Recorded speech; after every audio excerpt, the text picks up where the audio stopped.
Hey, how's it going? It's LBThaRealist with Realistic Studios once again. How you doing?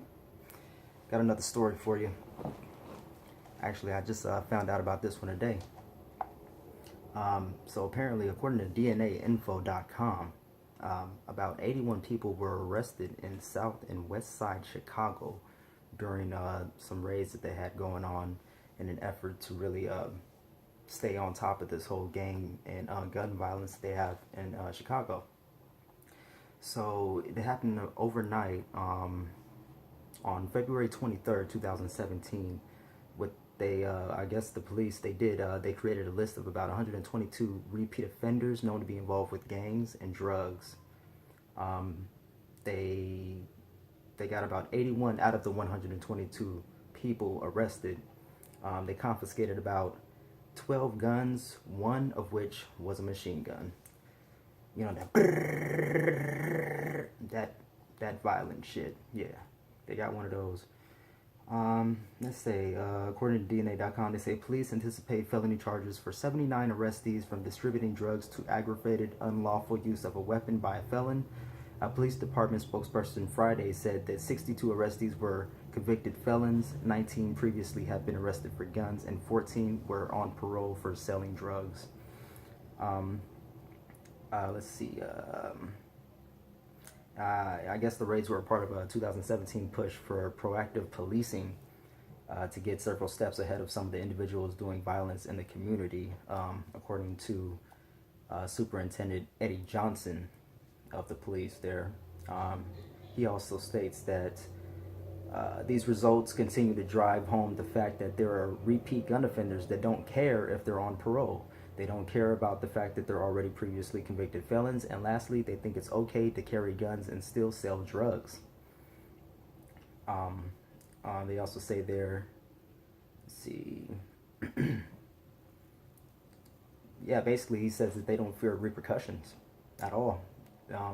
And I guess he's been having problems with the judicial system. The judicial system there in Chicago, because I guess the sentencing is too light. So I haven't looked into that at all. I wonder what that, if you live in Chicago or know about the Chicago sentencing, drop it in the comments below. Let me know what that is, because they're saying the sentencing is too light and the people don't care. They get out and they go back to doing the same thing. I know about being institutionalized, but to just plain not care about the repercussions, like the sentencing is just so light, you just brush it off your shoulder, like what, 2-3 years for gun charges, gang violence. All right, well, shit. So, man, that's crazy, man. So I guess they're trying to um, beef up police activity so they can combat some of this gang violence and some of this gun violence. And I guess they said the superintendent Eddie Johnson actually responded to President Donald Trump's tweet saying that he was going to send in the feds. He said that he'd gladly welcome it, he'd support it, but basically that he doesn't need a savior, so he's not going to kiss anybody's ass. But if you're going to send him, go ahead and send him. If not, hey, shut up. We're doing our job over here. So he's basically saying that they've been on it, even though we always hear about gang and gun violence in Chicago, that they try every day to reduce the gun violence. It's an out of control issue at this point, I guess. So they're doing something out there in Chicago right now. I don't know what it is out there. I've never actually been to Chicago, so I can't really tell you what the environment is from my perspective at all.